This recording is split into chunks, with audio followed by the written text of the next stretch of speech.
બટેટાનું શાક તો તમે ઘણીવાર ખાધું હશે, પણ એકવાર આ રીતે બનાવીને ખાજો. એકદમ ઓછા તેલમાં તૈયાર થશે અને 5-7 મિનિટ જેવા ઓછા સમયમાં તૈયાર થશે, બિના ઝંઝટ.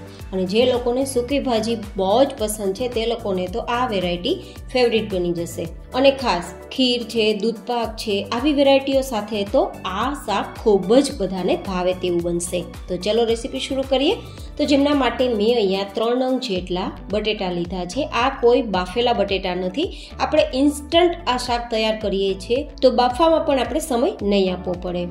તો હવે આપણે તેની છાલ ઉતારી લેશું. અહીંયા 4 થી 5 વ્યક્તિને થઈ શકે તેટલું શાક તૈયાર થાય છે, તો મેં 3 નંગ જેટલા મીડિયમ સાઇઝના બટેટા લીધા છે. તમે તમારા ફેમિલી મેમ્બર્સ અકોર્ડિંગ બટેટાનો ઉપયોગ કરી શકો છો. હવે છાલ ઉતાર્યા બાદ આ રીતે આપણે ચિપ્સ તૈયાર કરી લેશું. આપણે જે રીતે બટેટાની ચિપ્સ તળીને તૈયાર કરીએ છીએ અને કેટલી થિકનેસ હોય તેવી આપણે થિકનેસવાળી બટેટાની ચિપ્સ તૈયાર કરી છે. બહુ વધારે પ્રમાણમાં આપણે જાડી નહીં રાખીએ, કારણ કે આપણે ઓછા તેલનો ઉપયોગથી અને ફટાફટ તૈયાર કરવું છે, તો બહુ વધારે પાતળી પણ નહીં અને બહુ વધારે જાડી પણ નહીં, આવી સ્લાઇસ રાખશું. તમે અત્યારે જોઈ શકો છો મેં સ્લાઇસ કઈ રીતે રાખી છે.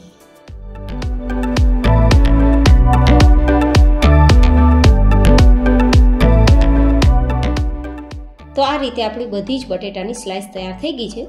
તો આ બટેટાને આપણે માત્ર 80% જેવા નરમ કરવાના છે. ઓછા તેલમાં ઉપયોગથી આપણે તૈયાર કરીએ છીએ ને શાક, તો આપણે આ પ્રોસેસ કરવાની છે. જો તમારે વધારે તેલમાં તૈયાર કરવું હોય તો આ પ્રોસેસ કરવાની જરૂર નથી. પણ અત્યારે આપણે આ બટેટાની સ્લાઇસને પાણીમાં ઉમેરી 80% જેવા સોફ્ટ થાય ત્યાં સુધી આપણે કૂક કરીશું. તો બધા જ સ્લાઇસને પાણીમાં લઈ લેશું અને પછી તેને ગેસ ફ્લેમ પર રાખીશું. આપણે બટેટા જો બાફીને લીધા હોત ને તો જે રીતે આપણે સ્લાઇસની સબ્જી તૈયાર કરવી છે ને તે રીતે થવામાં થોડી મુશ્કેલી આવત. તો મેં તમને એકદમ સરળ રીત બતાવી છે, કારણ કે ઘણીવાર બટેટા વધારે બફાઈ જાય તો સબ્જી બનાવતી વખતે એકદમ મેશ થઈ જાય છે, તો જે ટેક્સચર આવવું જોઈએ તે સબ્જીનું ટેક્સચર નથી આવતું. તો આ પ્રોસેસ તમને એકદમ સરળ શાક બનાવવામાં રહેશે.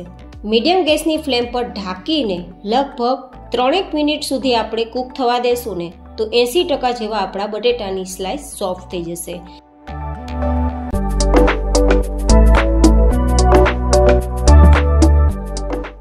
તો હવે આપણે 3 મિનિટ પછી મળીશું. ત્યાં સુધીમાં એક ડ્રાય મસાલો તૈયાર કરી લેશું.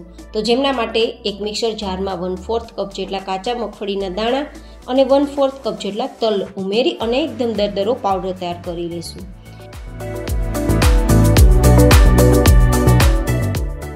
આપણે મિક્સરને ચાલુ બંધ કરીને ગ્રાઇન્ડ કરીશું, તો આ રીતે સરસ પાવડર તૈયાર થશે. નહીં તો આ બંનેમાં તેલ હોવાના કારણે પેસ્ટ બની જશે. તો તેને પણ આપણે એક્સ્ટ્રા વાસણમાં લઈ લેશું.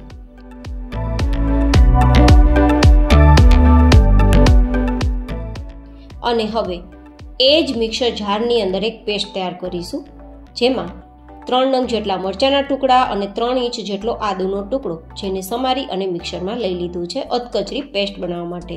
અહીંયા લસણ ડુંગળીનો ઉપયોગ આપણે નથી કરતા, તો આ રીતે સબ્જી આપણે તૈયાર કરીશું. તો આપણી પેસ્ટ તૈયાર થઈ ગઈ છે.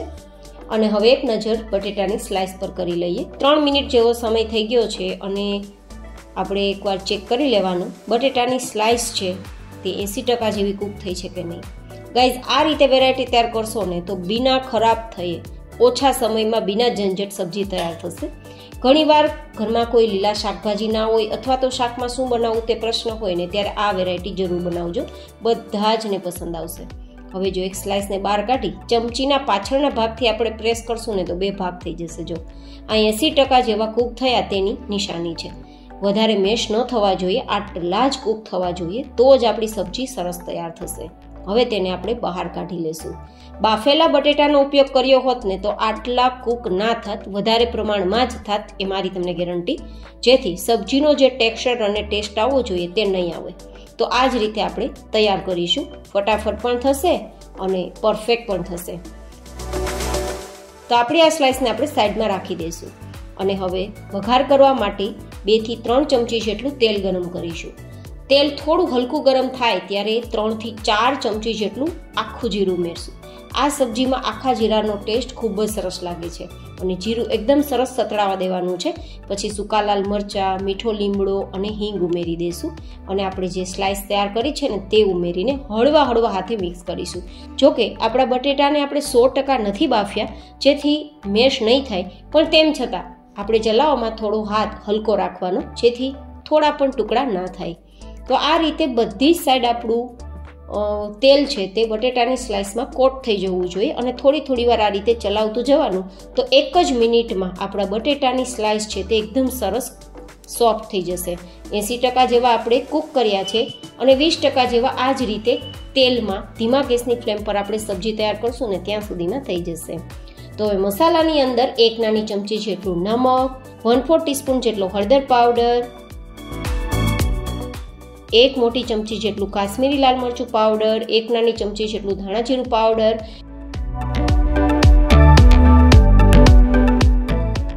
અને આદુ મરચાંની જે પેસ્ટ તૈયાર કરી છે તે ઉમેરી દઈશું.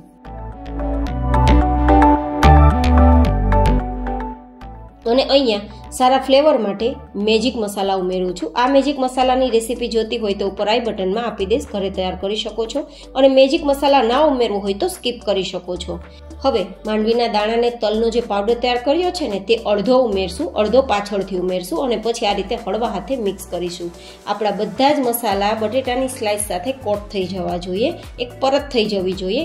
બસ એટલા માટે આપણે આ રીતે ડ્રાય મસાલો તૈયાર કર્યો છે. હવે બાકી બચેલો જે પાવડર છે ને તલ અને માંડવીના દાણાનો તે ઉમેરી દેશું, થોડા લીલા ધાણા ઉમેરી દેશું અને ફરીથી આપણે ઉપર નીચે આપણા મસાલાને મિક્સ કરતા જશું અને આ રીતે કોટિંગ કરતા જશું.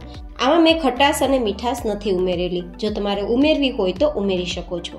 હવે આપણે ગેસની ફ્લેમ બંધ કરી દઈશું, કારણ કે હવે આપણી સબ્જી ઓલમોસ્ટ રેડી થઈ ગઈ છે. આટલે સુધી કૂક થયું ત્યાં સુધીમાં આપણી બટેટાની સ્લાઇસ 100% કૂક થઈ છે. બિલકુલ એકબીજા સાથે ચીપકેલી પણ નથી અને ટચ કરતાં ભાંગતી પણ નથી, માવા જેવી મેશ પણ નથી થતી. પરફેક્ટ આપણી એકદમ સૂકી બટેટાની સબ્જી તૈયાર થઈ છે. દૂધની વેરાયટી સાથે તો ખૂબ મજા આવશે. તો મારી આજની આ યુનિક બટેટાના શાકની રેસીપી તમને કેવી લાગી મને કોમેન્ટમાં તમારા ફીડબેક જરૂર શેર કરજો.